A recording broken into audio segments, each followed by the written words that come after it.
Muy buenos días. Good morning. Es un gran placer. It's a great pleasure for us to have with us the DDG of the WTO organization, Miss Angela P. Ellard, with us.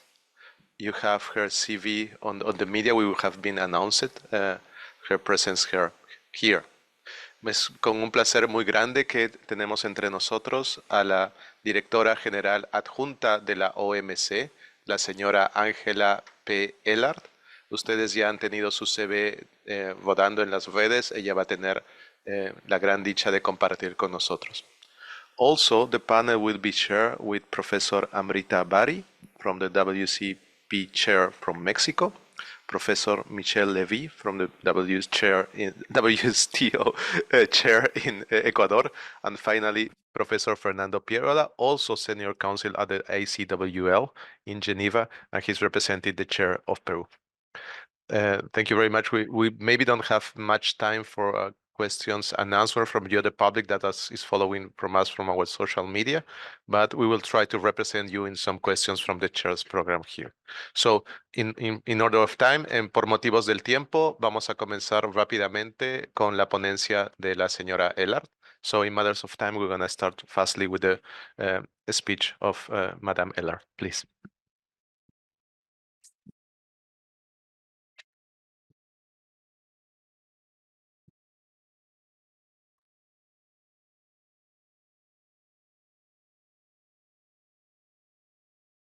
Buenos días. Es un gran placer estar aquí, but I will speak in English. That is the extent of my Spanish, unless I've had a pisco sour, then my Spanish gets better. But it is such a great pleasure to be here, to be part of this gathering in Lima, which is a city close to my heart. I've spent some time here over the years, both business and for pleasure. And of course, Lima is renowned for its vibrant culture, its storied historical past, and of course, its culinary delights. So I find it fitting that we are gathering here today to delve into the imperative of hosting and fostering inclusivity in trade, with a special focus on advancing women's economic empowerment. Peru, a country known for its resilient entrepreneurial spirit, boasts a remarkable statistic. According to some studies, over a third of its women are entrepreneurs. I would first like to thank Professor Sacco for bringing us all here together. The chair's program is a key part of the WTO's commitment to capacity building for its members. I'm glad that we have chairs from other countries in the region here today, providing an excellent opportunity for knowledge sharing on today's topics, and this is really a highlight. Thank you very much. Allow me to begin with the premise that as the WTO is marking its 30th anniversary this year, our approach to international trade has transcended simply addressing economic efficiency, market access, and tariff reduction. Rather, we aspire for trade to serve as a catalyst for positive change, leveraging its influence to support those who have historically not fully benefited from the force of globalization, developing and least developed countries, small and medium-sized enterprises, as well as women, youth, and indigenous communities. This commitment aligns with our overarching goals of elevating living standards, promoting full employment, and fostering sustainable development as outlined in the preamble to the WTO Marrakesh Agreement, which is our founding document at the WTO. Making trade more inclusive by supporting the integration of these groups in international trade is at the forefront of our work at the WTO. That's why we've been promoting re-globalization, to extend the benefits of international trade to more individuals and regions, ensuring that no one is left behind in the march towards economic prosperity and opportunity. Reglobalization is well underway, with companies expanding value chain investments in countries such as Vietnam, Morocco, and Costa Rica to maximize cost efficiencies, mitigate risks, and enhance market proximity.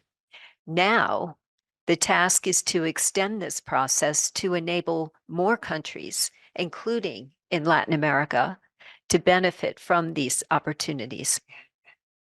The WTO's main role in supporting reglobalization is in underpinning open and predictable international markets and reducing these trade costs through our rules, such as the Trade Facilitation Agreement. Let me elaborate on some of our work.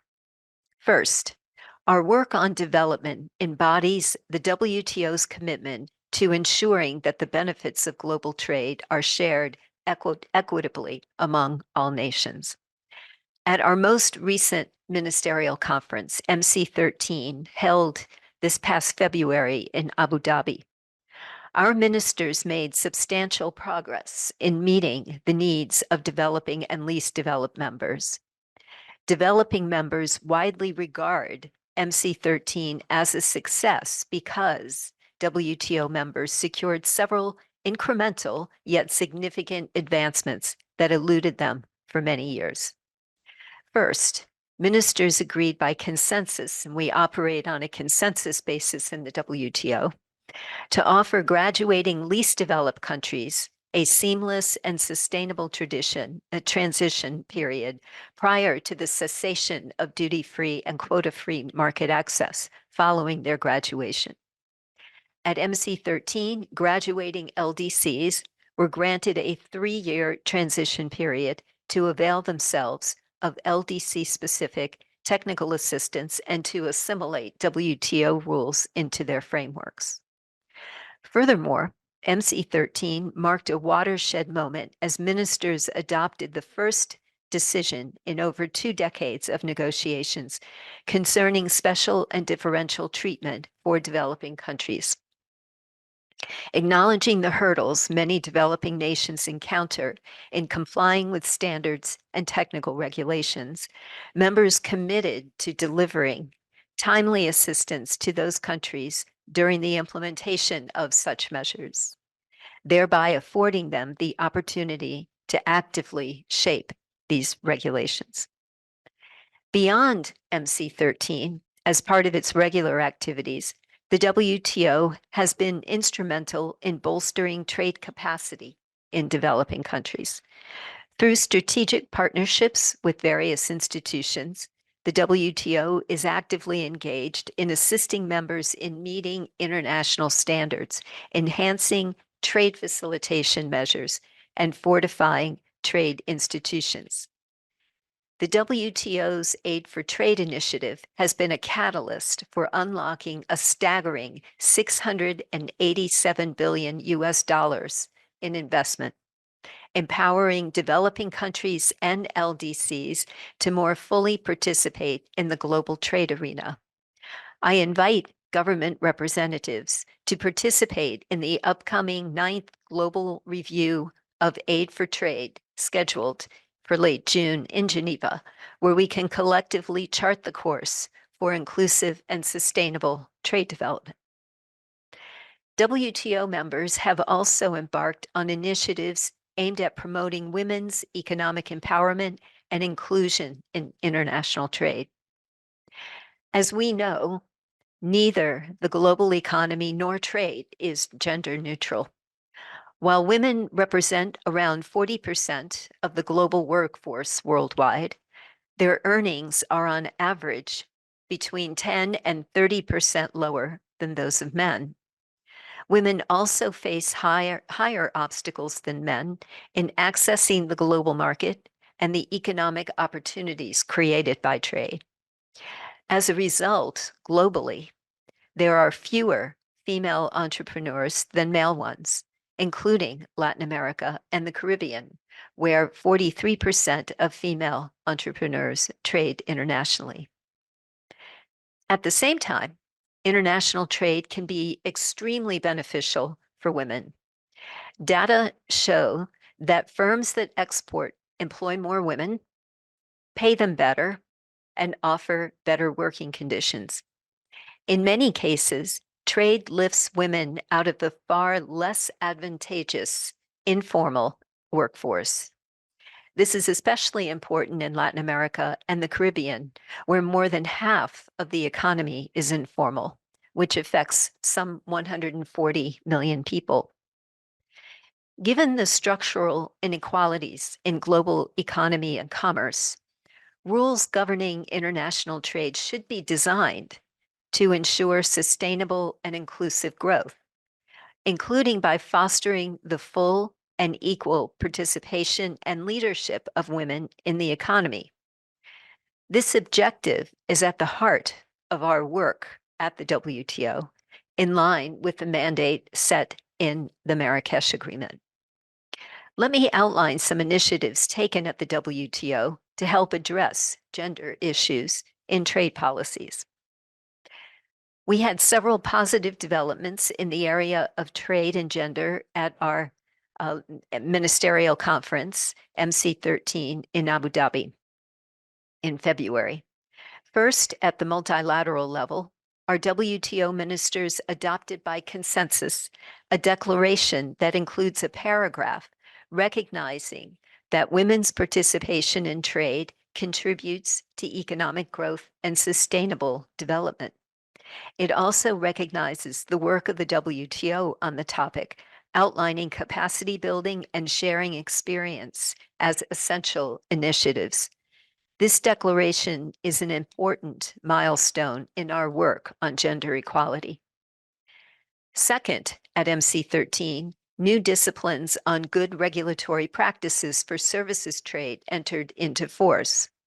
This agreement marks the first time that a WTO negotiated text contains a provision on non-discrimination between men and women in authorization processes, thereby improving prospects of women's participation in services trade. And we hope this will be a model for our future agreements. Third, a large group of WTO members launched the Compendium of Financial Inclusion Initiatives for Women-Led Small Businesses.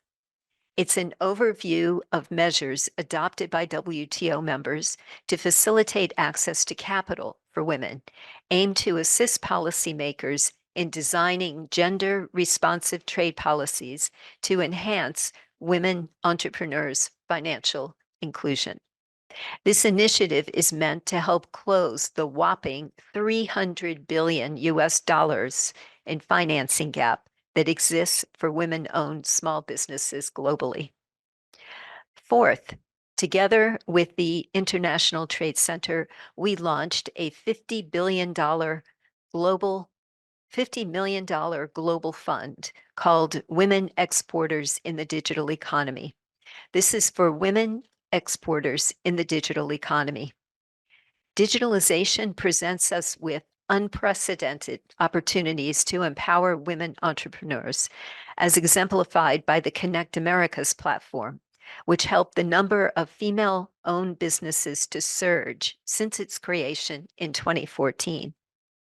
This new fund, which has received its first $5 million from the UAE, will help women-led businesses in developing economies and LDCs to adopt digital technologies and expand the online presence of their enterprises. There's nothing like money to make change. Going beyond MC13, as part of the WTO's regular activities, the Informal Working Group on Trade and Gender brings together 130 WTO members, including many Latin American countries. These members seek to increase women's participation in global trade through sharing best practices, applying a gender lens to the work of the WTO, and discussing how women may benefit from WTO initiatives such as Aid for Trade. I should also mention our WTO Gender Research Hub, launched in 2021 to improve the understanding of the impact of trade on women and gender equality. The hub serves as a knowledge gathering platform where the latest research is shared. The hub includes trade and gender researchers and experts from the WTO Secretariat, 7 international organizations and regional organizations, 4 members of the WTO's chair program, Mexico, Chile, Barbados, and South Africa, and 8 universities. Of course, I would like to thank Professor Bari and Professor Lopez as well for their contributions to the work of the Hub and academic scholarship on trade and gender that helps our WTO members to design better trade policies that promote women's inclusion. This work and these accomplishments at the WTO demonstrate a growing recognition that to achieve prosperous economies and well-functioning societies, we need to think not only about economic growth, but also who benefits from this growth and how. To conclude, let me reiterate that in today's ever-evolving landscape, trade remains an indispensable tool for building a more secure, inclusive, and sustainable world. Achieving prosperous economies and well-functioning societies requires a holistic approach that prioritizes inclusivity, equality, and sustainability. Events like today's are vital platforms for knowledge sharing and fostering dialogue among scholars, policymakers, and practitioners. By bringing together diverse perspectives, Chair's events facilitate the generation of innovative ideas and the formulation of evidence-based policies. Thanks to our Chair's research, policymakers can gain access to the latest data and the best practices, empowering them to make informed decisions and design more effective policies to address complex challenges. So once again, thank you all for attending and for bringing your valuable ideas to the table. All the work that you do back at home on these issues, all the discussions that you have among each other, and making the WTO a forum for having these discussions. I'm confident that by continuing to collaborate and innovate, we can build a future where the benefits of global trade are shared equitably by all. Thank you, and I look forward to our discussions.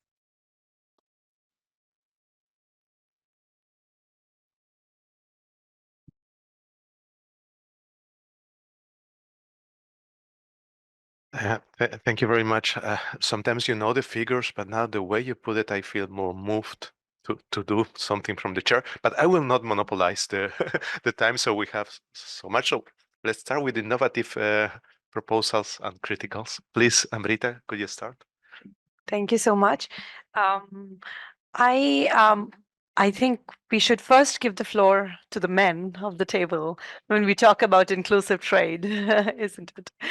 And so I think I propose that we could perhaps have more of a dialogue and use this opportunity to raise as many questions as we've always wanted to DDG Ellard, because I think for me personally, it's such a unique and golden opportunity to be able to have this dialogue with the DDG and get your views and guidance on where we can go and how we can go ahead on this debate and discussion, which is hard, which has a lot of complications, because we do face many barriers on the way of researching and publishing in this particular area from professional point of view. If you don't mind, I would first give the floor to our chair from Ecuador, and then I can take up because I want to be the devil's advocate and probably present the critique. And it's not best to start.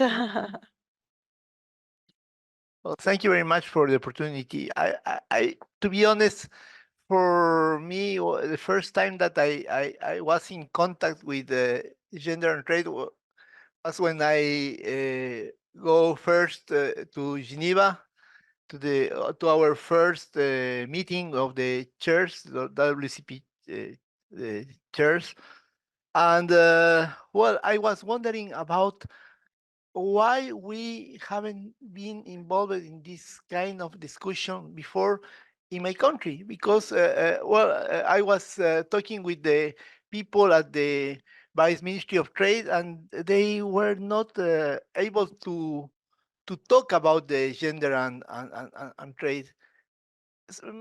I think that the reason was maybe that we were involved more in trade negotiations, bilateral trade negotiations, and all kind of negotiations. But I realized that most of the negotiators in our side were women. So I was very happy to see that how gender was involved in all that kind of trade initiatives go to spread, I mean, negotiations with other countries and multilateral negotiations.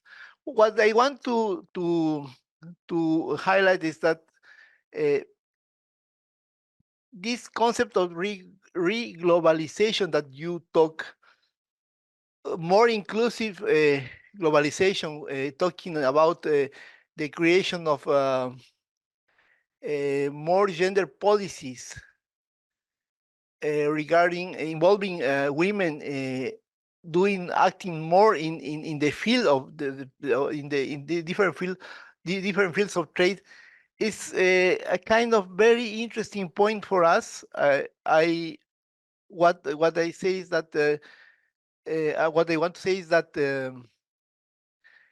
we don't know exactly what is the scope of this, what are the scope of these policies, and I would like to know more, because as I told you at the beginning of my speech, this is clear that we don't know exactly what gender, what's the role of gender in trade policies, and this is a problem for us.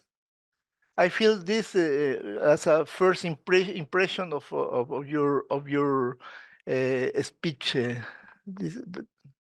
So it's fine like that in the session. Thank you. Well, I think the first step is always gathering the data. You know, that's the hardest thing, because sometimes the terms of trade are set in a way that it's very hard to be able to analyze based on gender. How many women are involved in trade? What type of trade is this? Are they involved at the kind of low-end manufacturing side, or are they entrepreneurs who are starting their own firms and who are able to export? So the very first step, I think, is to gather that information, and we've been trying to do that through the Trade Hub. The next step is to look at whether the rules of trade are established in a way that is gender neutral, or whether, you know, there are particular de facto outcomes, yes, that end up disadvantaging women, indigenous peoples, others, that make it harder to see globalization that benefits all. So we've done a lot of work in the WTO in cooperation with the chairs. You know, your work, of course, analyzing things like free trade agreements all over the world to see, is there a gender chapter? What does that chapter do? And just trying to increase the sensitivities. The domestic services regulation agreement, the plurilateral agreement that I mentioned, that was finalized now at MC13 is our first agreement that actually contains a provision that requires this equal treatment. And that's the first we've seen of that in our agreements. And I think that it will be quite a model for the future. Something else that I would point to, and I think this is really where the chairs have such a tremendous impact, not just in setting the global rules, but setting the rules back home. To the extent that you all are working with policymakers in your countries to show them the choices, something very simple like tariffs. I think, we've seen in many cases, developed and developing countries, that tariffs are higher for many products that women typically buy for their families, for themselves.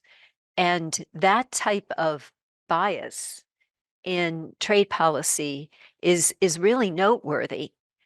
And it's probably not deliberate.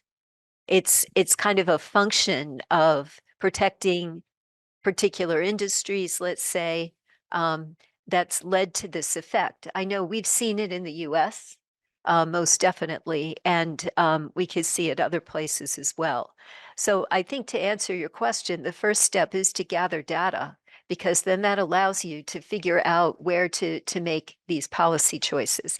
And now that we're in a time of re-globalization, of everyone critically looking at supply chains, there's a lot of movement going on now, and that makes this issue, I think, particularly timely to take advantage of as supply chains are being shifted around, to take advantage of this in the everyday, and especially now too, as we're moving towards trying to have more diverse supply chains with respect to green technologies. So I think it's all linked together. Thank you for the question. Thank you so much, DDG Ellard. Fernando, if you allow me, I will have a short comment and then pass you the word. I think I would want to start my comments by thanking you, DDG, for three things. First, for coming all the way to be with us, because I think we are it's comparatively, it's a program where we are struggling to build capacity, and you being here with us gives us a lot of force and a lot of motivation to carry on the work that we have embarked on.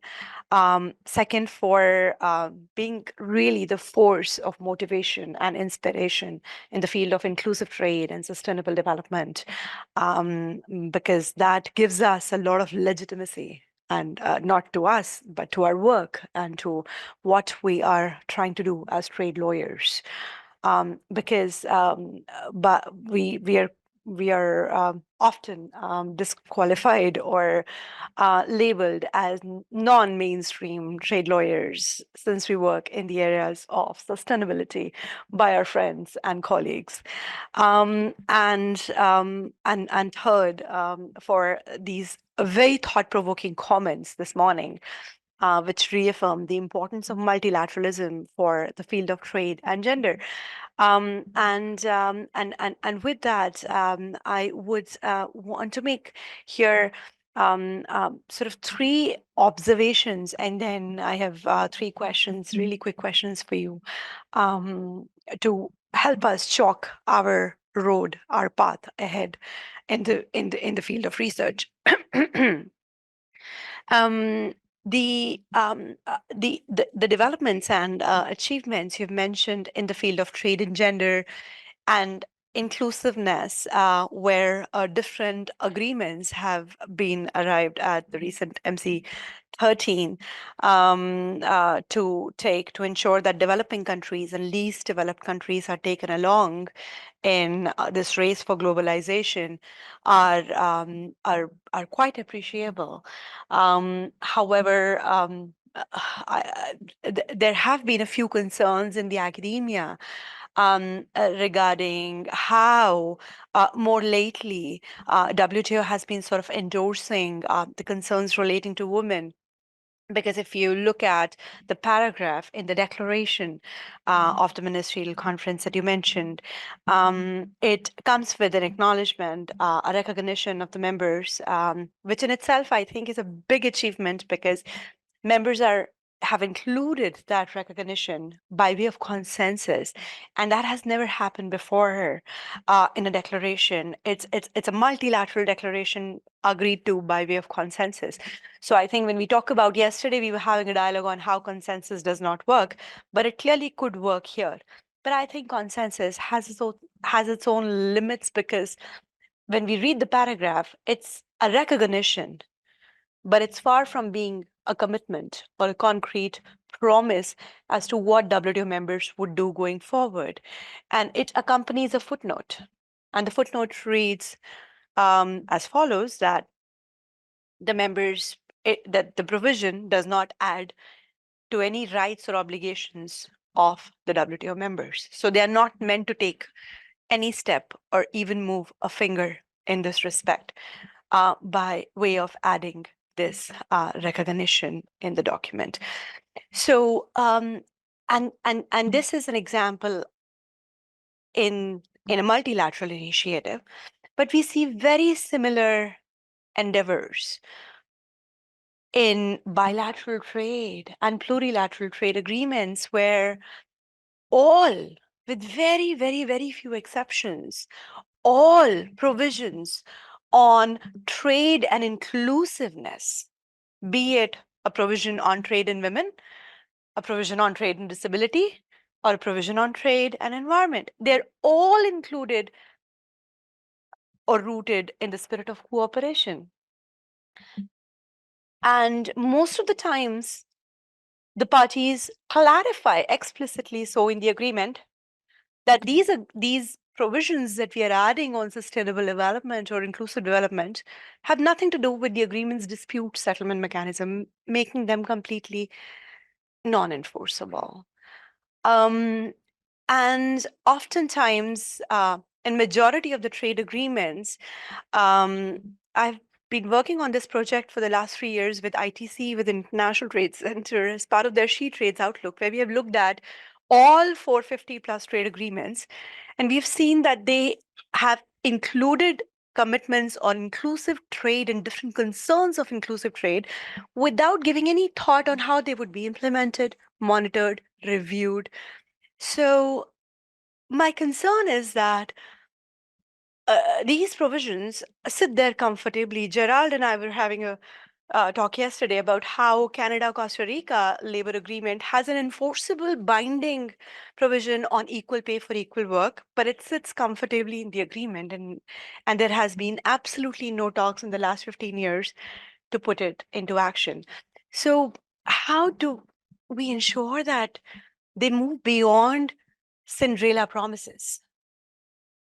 These provisions in the agreements, how do we make sure that they go to the next step? They're not just a tick in the box. And that brings me to my second comment here, regarding the nature of these provisions. So when we look at the content and when we read the provisions on women, disability inclusion, indigenous communities, and so on, where trade agreements and the parties are trying to make their trade agreements work for all, and especially for the vulnerable groups,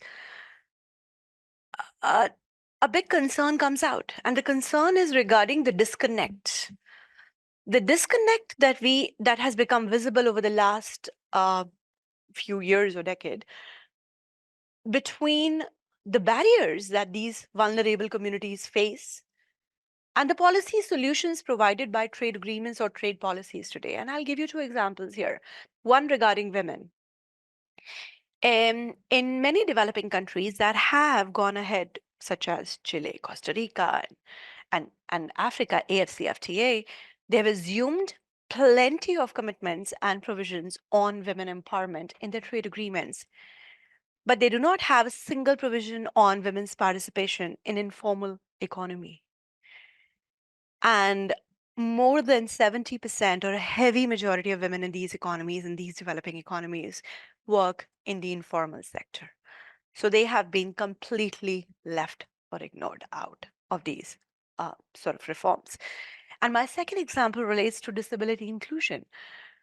There are 27% of the trade agreements today that are vocal explicitly about disability inclusion.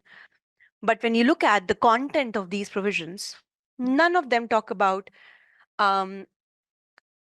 waiving or relaxing the intellectual property rights protection of assistive devices, which has become a huge barrier for persons with disability, thanks to globalization and thanks to trade liberalization, which have strengthened the standards of intellectual property and the protection of intellectual property rights, that the prices of assistive devices in the world have gone up and their availability has decreased. And that has had a direct impact on the capability and lives of persons with disability. Where do we find the solutions from? We can look at the domestic policies and reforms. But of course, trade agreements have a tremendous role to play. Because they've had this impact, distributive impact, we can probably rectify this impact by the way we draft provisions on these concerns in the future. And that brings me to my sort of final comment about how can we move beyond just a tick in the box? Because we see when, and again, my question sort of limits to trade agreements. When we locate and we read these provisions on inclusive trade and even sustainable trade in the agreements, all we find are provisions that are included in the chapters on cooperation or preamble or the agreement's objective clauses or general statements or reaffirmations.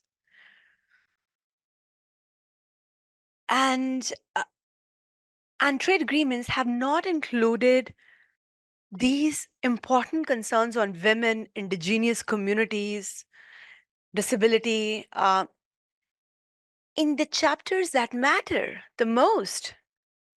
TBT, SPS, agriculture, informal economy, digital trade, e-commerce, with very, very few exceptions, which we have seen in the last 3 years. We don't find these provisions in the agreements or in the places or chapters that are directly related to market access or trade. So my question for you, DDG, here is threefold. What role do you anticipate WTO members could have in this respect? In other words, what could be the kind of actions or activities going forward? Let's talk about the next 5 years. Could they assume to make some changes in this respect? Because I think we are now at a stage, we are facing sort of a deadlock right now, because we now understand, we have enough sort of knowledge in academia on how trade and gender relates. But how do we go ahead? How do we take this ahead? And I think we really need a push at the multilateral level, WTO being rightly positioned as a global rule setter, to move this ahead and to break the deadlock and the glass ceiling we are in right now. So what activities do you anticipate could we propose to WTO members from the chair's program going forward? And the other last question is, what could be the next few quick wins, so to say, at the WTO, at the organization, in this respect, to ensure that we take this discussion on inclusive trade beyond the world of promises, which so far, when we talk about trade agreements, bilateral trade agreements, are not meant to be acted upon because they're drafted in such a manner. Thank you so much for this opportunity, Victor, because really, I'm so happy and excited to have this opportunity to hear you and your concerns on this, because I think it would really enrich our work going forward. Well, thank you so much for laying out so many of these concerns and the frustration that you are justifiably feeling. I guess I would start answering your question by reflecting on what trade agreements looked like 20 years ago, 30 years ago, which was very focused on the benefit for large multinational corporations and the shareholders and leaders of those corporations. Yes, with a nice side effect of creating jobs, which is real. I don't mean to diminish that. But that's how trade policy has been viewed, and in some ways still is being viewed, that it's driven by the corporate side of our economy and not by the worker side of the economy, let alone by all of the different communities that go into making up what the workers are. So looking back at that 20 years ago, 25 years ago, start to fast forward. What has happened in many trade agreements that we've seen, bilateral trade agreements, is starting, with mention in preambles of things like labor and environment, kind of best endeavor clauses, hortatory language about what government should do. Then, and I'm speaking in particular of my experience in the U.S. On trade agreements, where I spent many years as the chief trade counsel to the House of Representatives in Congress. Congress is the entity within the U.S. government that, under our Constitution, has the power on trade and gives authority to the administration, to USTR. So this was something that, I've really seen the evolution over the years on these issues. So trade and labor and environment, very heavily resisted by the kind of traditional trade interests. So it took a while to even get that language, hortatory language, to be put into trade agreements. Then as things moved, and as the US was considering trade promotion authority legislation, which sets the framework for trade agreements, what became the new consensus on trade was that these issues on labor and environment should be treated on par with trade, the traditional trade issues. So what that meant gradually is that they would be subject to dispute settlement. At first, it was dispute settlement light, but then it became the exact same dispute settlement. And so now in the modern era, so to speak, as we're looking at trade agreements over the last 10 years, not just in the US, but others as well, especially in this hemisphere, also with the EU, you see these chapters now becoming just as potent as the traditional trade ones. And if you look at the number of disputes under USMCA, you'll find that most of them relate to labor and the use of the rapid response mechanism to deal with union issues in Mexico. So I say that by way of example about how these things evolve. And the first thing is to kind of get your foot in the door, to have the acknowledgement in trade agreements. Maybe it's through a preamble, maybe it's through hortatory language, or through cooperation chapters. But then these things start to gain currency and traction. Cooperation is a good place to start, is a very good place to start. And I think we've all seen in trade agreements that sometimes that's really where the success of a trade agreement is, in the cooperation that is established among the parties as they meet once a year, let's say, and go through what have they achieved together. So don't lose hope that things starting slow, they really do ramp up. And so consider your work on disability. No one really had been considering that before, and you were the first to really put that on the table and to make people think about that. That's not just a gender issue. In fact, it's not, but it is an issue relating to how do we make trade benefit people who have not traditionally benefited from trade, or how do we address the particular barriers that they face?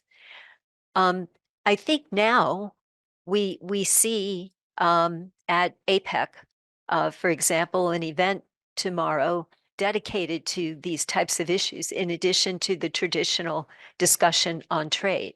So APEC ministers from all over the world will be participating in this event on gender, including ministers, not just the traditional trade ministers, but ministers who have these issues within their portfolio. So I think that that's quite helpful. You're right that that we need to think of creative and meaningful ways to keep the pressure on, and we can't rest on our laurels. But at the same time, I think we have to bite off what we can and then use that as an opportunity to build. I think sometimes, well, sometimes people feel a little threatened by having these issues included in trade agreements or included in the discussion. And to demystify the issues, I think creates maybe an aha moment that we can take advantage of. I think we also should focus on issues that aren't traditionally known as gender issues, but how we make sure that trade does in fact benefit all. So let me give one example.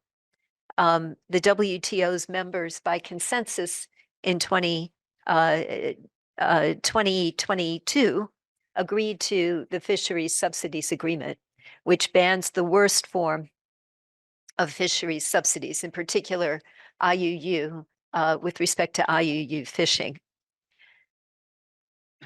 This agreement has tremendous benefit for two communities. One is fishers. And notice that I say fishers and not fishermen, because it's very clear when, as I've done a fair amount of traveling and going to fishing communities, that yes, quite often it's the men that go out on the boats, but the women are very much engaged in the in fishing and dealing with the fish when they come back, cutting them, cleaning them, selling them, creating the whole the whole nature of this very important sector. It is not, it definitely creates job opportunities for women too. And I was really amazed to see that. I didn't expect to see that, and I've seen it in so many countries now. So, and then the second group that the agreement benefits is those who eat fish and those whose livelihoods are dependent on having a steady and sustainable supply of fish. If we do nothing with respect to fisheries subsidies, we're going to find that the sustainability of fish, the health of fish stocks is going to continue to rapidly decline. So what can we do? Well, one area where we can, I think, become even more involved is how to enter this agreement into force. We need 110 of our WTO members to complete their domestic process to deposit the agreement into the WTO. Now, this is an agreement that everyone supports. It's just a question of going through the domestic procedures that should be non-controversial. We need 110 members for it to enter into force. We have 75. We have some from Latin America, but we don't have a lot, and we really could use more. And so this is something that does benefit women. It benefits families. It benefits sustainable fishing. It benefits livelihood fishing. Those who aren't necessarily part of the big industrial fishing complex, but artisanal fishing that so many communities depend on. So that's another example. That's an action item that I would suggest if the chairs could help us in getting movement forward for the deposit of these fish instruments. That could be a quick win. It's something that we're trying to do by the end of the year to get that last 36 members that we need. So the idea that I'm trying to push here is that trade benefits women. It benefits communities that have traditionally not been, that no one really has cared about when it comes to big trade policy. You know, if you're not a Fortune 500 company in the old days, you really had no voice. And now we see more and more indigenous communities who are benefiting from trade if we focus on the right types of trade. So Fish One, getting this agreement implemented, and then we're trying to conclude our Fish Two agreement that has even more disciplines. We're trying to conclude that within the next couple of months. So there's a lot of concrete action that I think that you could take. But my primary message is not to lose hope that sometimes progress is incremental because people are threatened. They feel threatened, rightly or wrongly. You have to kind of bring them along, and then suddenly they become true believers. Thank you so much, DDG Ellard. Fernando, would you like to have the word? Thank you. Well, good morning, everyone, and good afternoon or good evening to those who have joined us online. It is truly a pleasure for me to be with you today. Here I'm sitting at one of the rooms which I used to be in when I was a student at this university, but I was sitting on the other side. I was never sitting here, so it is really a privilege this time. And I think it is a higher privilege to share this panel with DDG Ellard, with Enrita and with Michelle today, and to talk about this topic of such a great importance in today's trading agenda, the question of trade and inclusiveness or inclusivity. And I think, perhaps I would like to make, some specific remarks concerning the question of gender and trade, but I would also like to expand perhaps my thoughts a little bit more broadly to talk about some other communities that, are not, let's say, benefiting from, the big advantages that international trade or the international trading system provides. I think, international trade for countries like ours, like Latin American economies, countries like Peru, Ecuador, Costa Rica, and the other countries in the region is, quite critical to ensure the quality of opportunities for women, for indigenous groups, for communities that are somehow marginalized, for one specific fact, that when a company gets into international trade, it has to become formal. And formality means a lot, because formality means that, whoever is employed gets a real salary, the salary that is, given in accordance with the domestic law. You benefit from labor conditions, and you have to be formal, of course, for several reasons: fiscal reasons, money laundering regulations, banking regulations. A company cannot get engaged into international trade unless it is a formal company. So suddenly, trade is a friend. Trade is a tool that helps ensuring equality of opportunities for for women and for some communities that have not been beneficiaries of the trading system more generally. And I think in this sense, it seems to me that the key is how to integrate those communities into the international, scheme of things. And I guess there are many efforts that have been carried out. I think many of them are at the multilateral level. Some others are at the regional level sometimes. And of course, there are some national policies that have been undertaken that I think should be encouraged further. I think at the multilateral level, DDGLR was talking about the agreement on trade facilitation. I think that's something that has been very beneficial for those groups that didn't have the resources to access, a global market and to integrate into a global value chain. We also have some other discussions, on an agreement on investment facilitation for development. And I put emphasis here on the word development because, one of the benefits of this agreement or this regulatory framework is to create an environment, an investment climate that would facilitate, the integration of those players that are otherwise marginalized. And I think there is also something else that I think is mostly an economic / technological development that I think it plays, to the advantage of communities that have not benefited from trade, which is the progress of the digital economy.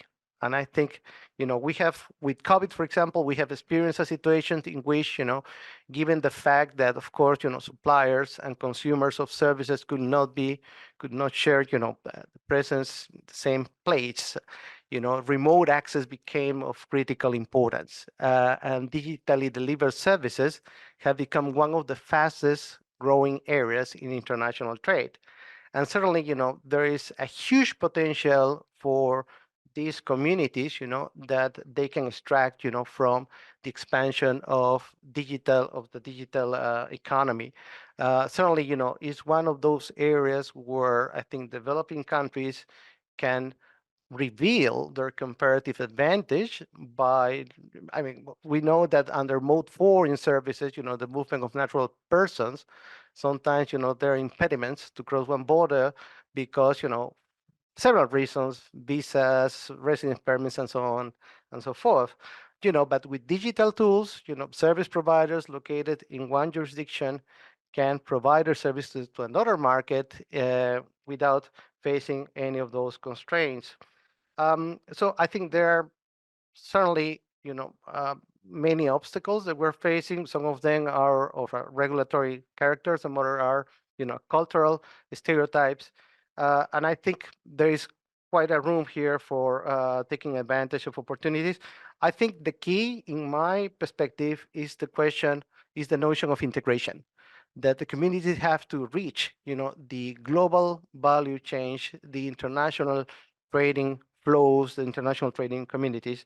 And of course, integration is a notion that is quite close to inclusivity. Certainly is something that it has been somehow there. I think DDGLR, when she started her speech, she was talking about the GATT 1947, the preamble, talking about, raising living standards, calling for job creation, the use of resources, and so on and so forth, which in a way, calls for, let's say, the consideration of development, more broadly speaking. But in fact, if we look at how this has been materialized in practice, well, we know that there are certain provisions on special differential treatment contained in the WTO agreements. There have been always, quite a good deal of debate as to whether, they are just in hortatory language or they are binding, they create real opportunities, no? And certainly there is a fact that, many people have gotten extremely rich out of the trading system, whereas some others have not attained, the same type of situation. And then I think the question that comes now is, what do we do? How do we make trade, work effectively for everyone? I think certainly, there is scope for the rules, the regulatory process. I think DDG Ellard was talking about the reference paper on domestic regulations, which is, I think, something that we should highlight, because in fact, it makes it very clear that when, engaging the services of a supplier, discrimination shouldn't be made based on gender.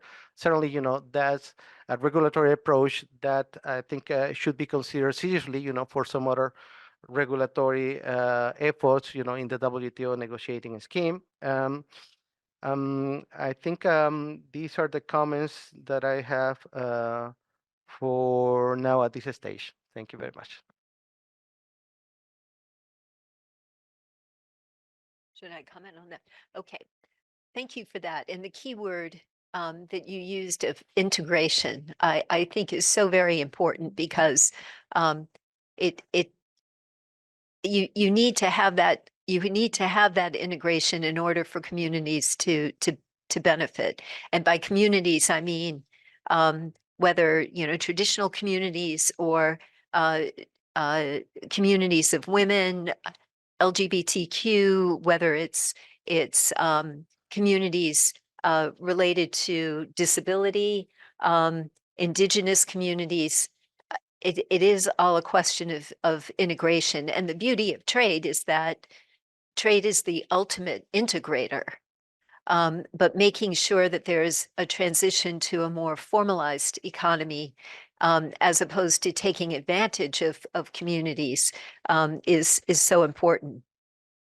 You highlighted several of the pieces of work that the WTO has done that have been the most successful in this regard, or which have the prospect of becoming the most successful. So the Trade Facilitation Agreement is one of those beautiful agreements that's not about a zero-sum game of making a concession to get somebody to make a concession to you.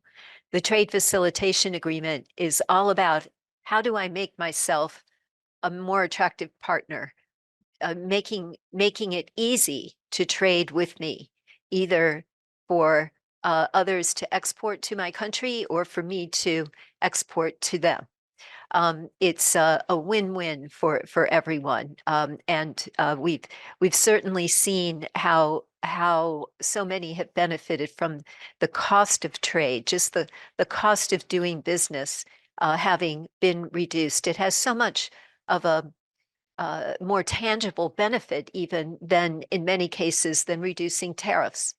So it's very important from that perspective, eliminating red tape, eliminating corruption, making sure that goods move smoothly at the border. The Investment Facilitation for Development Agreement, now which has been reached, and we're trying to figure out how to integrate this plurilateral agreement into the WTO infrastructure. This is using TFA as the model, but instead for investment for development. And it is noteworthy that out of our 160 members, more than 120 of our members are part of that, and it's seen as an agreement that will benefit developing members, because it creates opportunities for sustainable investment, and that benefits all communities, including marginalized communities. Let's face it, the big companies, they don't really need that. The developed members, they don't really need that. They already have it. But it's the small and medium-sized businesses who will see this the most. And then, of course, you mentioned the digital economy, and our work on digital trade in the WTO on e-commerce, whether it is the Plurilateral Initiative or whether it is on the question of whether the moratorium on collection of customs duties on e-commerce should, on digital transmissions should continue, coupled with a work program to help developing economies take advantage of digital trade. And when you see this, and we've certainly seen this, I think even highlighted during the pandemic, the communities that really benefit from digital trade are communities that have been marginalized and that haven't been out there in the sectors, in the trading world before. So it makes it easier for women to participate in the economy. It makes it easier for other communities that may be rather far-flung, indigenous communities that may not be mainstreamed. All of a sudden, with a cell phone, you can do an awful lot of business that you haven't been able to do before. So these three aspects that you so rightly focus on are the things within the WTO that I really see as changing the nature of trade, to moving us away from big company, corporate interest-driven trade to something that is more integrated into the economies all around, by touching small and medium-sized businesses and those who haven't participated in trade before. And that, creates, I think, tremendous opportunities, not just in trade, but downstream for these communities as well, for reducing poverty, for increasing food security, and participation in supply chains. So thank you for raising those points. Thank you so much, TTG Ellard. Victor, should we get some questions, or should we wrap up? So happy that we're time. Now we can maybe have some questions from the other chairs. Sure, yes. That would be great. Yeah.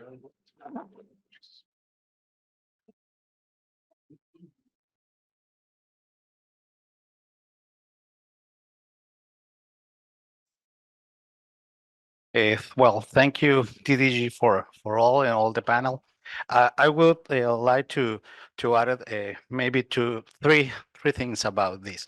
About fisheries, I have a good news. In the case of Costa Rica, it's already at the Congress, so we are just waiting for the approval. So maybe sooner than later we're going to have it, because obviously for political reasons now we are changing all the directory of the Congress, but it's already for being approval.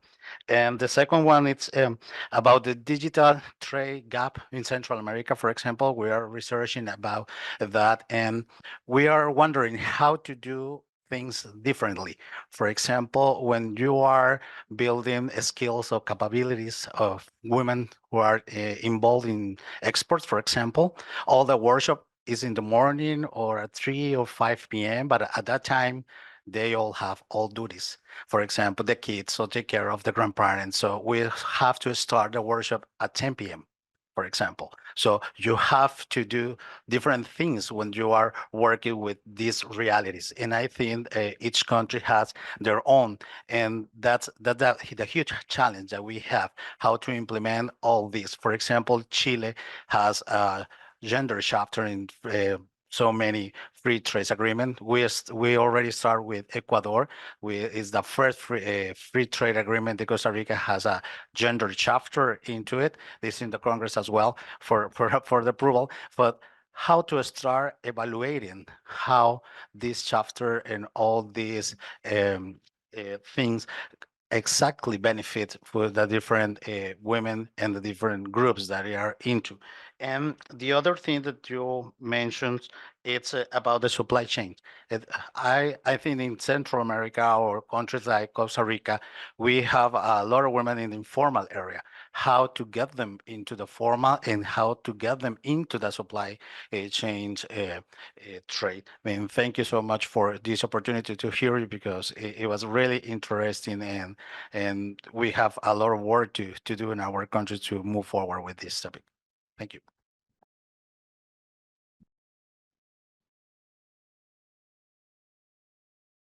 Well, thank you.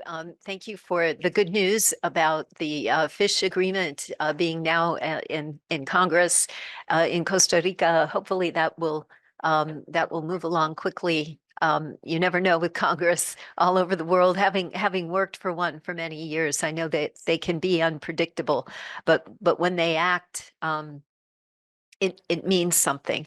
And I hope that others in the region will push on this as well. I note that we have a fund, a fisheries fund that is designed to help developing members enter the, it helps developing members implement the terms of the fish subsidies agreement and establish good fisheries management programs. That fund is available only to members that have implemented the agreement. So that creates a little positive incentive, I think, for members to go ahead and do that. You raised very good points about the digital trade gap that has occurred and the need to be sensitive that even when digital trade or trading in a digital means, even holding meetings and training programs, that while doing these things remotely is easier now than before, we still have to be conscious of the time and making it easy to use. For those communities we're seeking to that we're aiming for. So that's a very important point. And then finally on supply chains, as to your point on supply chains, that's what it's all about really, because very few countries and very few companies can manufacture absolutely everything domestically. You need to be part of a supply chain, whether it's part of the initial, in the case of goods, pieces that go into parts that go into, semi-finished goods that go into finished goods. At some point, being on that supply chain is very important. And creating through the trade facilitation agreement, through the investment facilitation for development agreement, these are all development-oriented tools that make small and medium-sized businesses, as well as large companies in developing countries, more attractive partners for supply chains. And as some of the big players are looking to diversify their supply chains, I think it's really important, for the United States to look at its neighbors as the best candidates for being in these supply chains.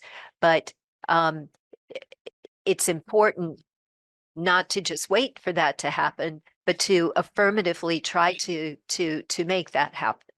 So thank you for your comments. Appreciate that.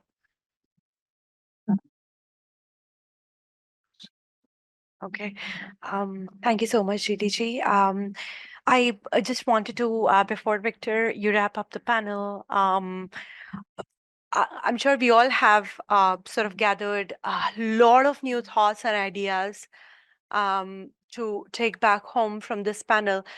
But I would say that I would go back home with 3 additions to my way of thinking about this from the intervention of our DDG. First, really important message that came out from your speech and comments, DDG, for me was that we cannot lose hope. I think yesterday we were talking a lot, and we have another panel this afternoon on trade and gender, where we'll probably explore the problems that we are dealing with right now, and precisely the concerns that you touched upon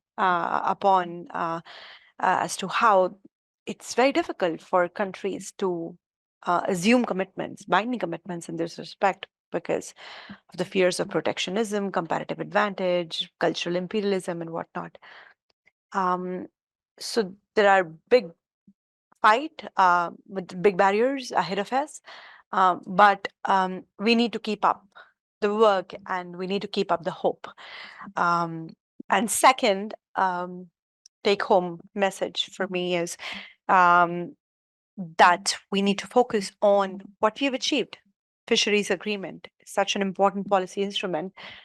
And in the region, we need to now focus on how we can go about ratifying this agreement on our lands. And third, a really important sort of contribution is about the terminology you used regarding new consensus. I think that's a big step forward. We have a new consensus on social issues in the trade arena, and especially at the WTO. So I think it's now in our hands to leverage that further. But we already have the foundation. Once again, thank you so much, DDG. And without further ado, I would like to give the word to. I'm sorry for this, but could you ask you something? Because I know the students are on exams, and some of them, especially women, have taken the time, despite that they have to study, to come. And one of them have took the courage to make a question. I don't know if we can accept it. Yes, please. Well, thank you very much, Victor, and everybody that is making this possible. I'm very happy to see that a little part of WTO coming here at home, because it's an institution very close to my heart, and I'm very happy to see very familiar faces here. Well, a bit of my background, I'm Jomaini. I used to work as an international trade lawyer, but now I'm entrepreneur in the wellness and health industry. And in that sense, I want to share and kind of reassure the opinions and the comments that has been said about the digital economy, about the power of women, because now from reality, I can see that, because we have to bear into account that one thing is reality, and usually reality comes before the policy making, right? Usually policy making should adjust to reality. And something that I'm seeing is that women are becoming like a driving force in digital economy, and mainly in this wellness industry, because just as you said, like now we have the women that come from developing countries, least developed countries. Thanks to the internet, we have the power to reach other consumers, to reach other markets, and now we don't need to use like the goods, right? We can make like the digital products, and I have seen in my experience and around in Latin America, this has been very, very helpful for women, because they are like creating these products to share their experiences, their journeys, and mainly related to wellness, related to mental health, related to physical health, to satisfaction, life satisfaction. And actually they are making like a good money with that. So something it's for me, it has been like a different reality that before I didn't know it was possible, and I'm very happy that actually these women can take these advantages, right? So, and in this new game, I think that the three main pillars of factors are the digital economy, social media, and the wellness industry. So I think that those three would be like the driving motivators or factors for a huge transformation that it's now happening, and that is going to get stronger in the future.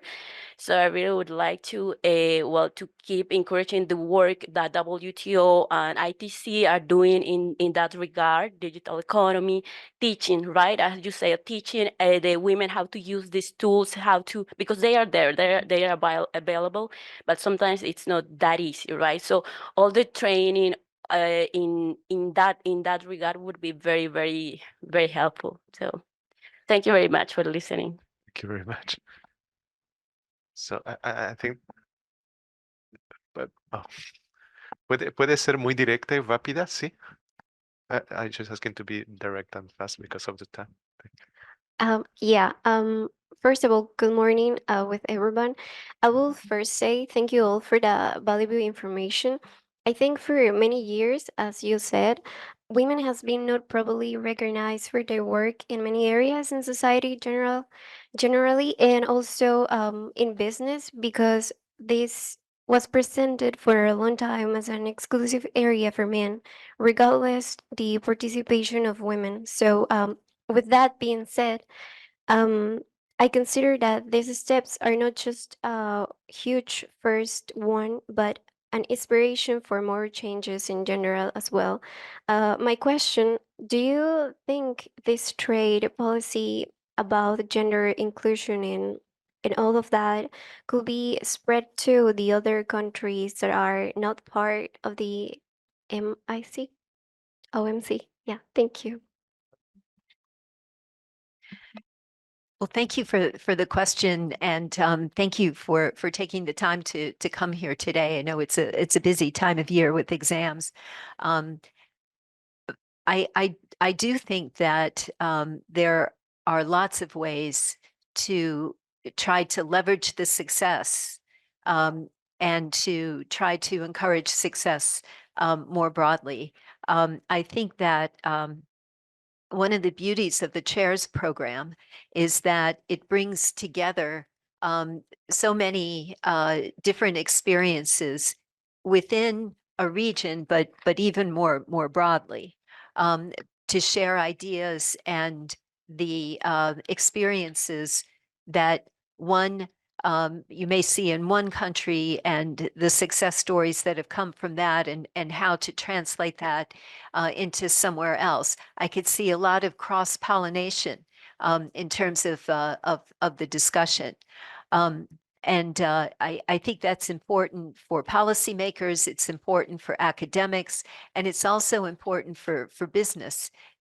Even small and medium-sized business, micro businesses, to develop these networks to try to engage. And that's the beauty of digital trade, and the beauty of trade itself is that it creates these opportunities for cross-pollination. So I think that at the same time, our policymakers need to be sure that the rules of the road are established in a way that facilitates this type of trade. And we do a lot of work within the WTO through our technical assistance and capacity building policies. You know, the work program on digital on e-commerce to help members take advantage of e-commerce to eliminate, minimize the digital divide. Those are tremendous opportunities as well. So we try to create that forum. A couple of things that I would mention, I know we only have a moment, is that the WTO is hosting a public forum. We call it the Public Forum in September. And I definitely encourage you to register, to set up programs. The topic is inclusivity, trade and inclusivity. So it's very much related to the things that we've been talking about, and we're trying to get a diverse set of panelists, sessions that can be very specialized. So the opportunity now is to register a program to share experiences, and we really do want to see not just the usual people who come, but people who come with fresh ideas and bring others with them. So I do want to mention that. But perhaps I should just conclude by thanking you, Professor, and thanking all of you for hosting me today. My colleague Irina Polovets, who is just such a vital part of this work as well in Geneva. And to thank you for this tremendous opportunity. It's very exciting discussion, and it warms me up for a discussion that we're going to have tomorrow in Arequipa at the ministerial level on very much these same topics. And then in the afternoon, we have our regular trade policy session.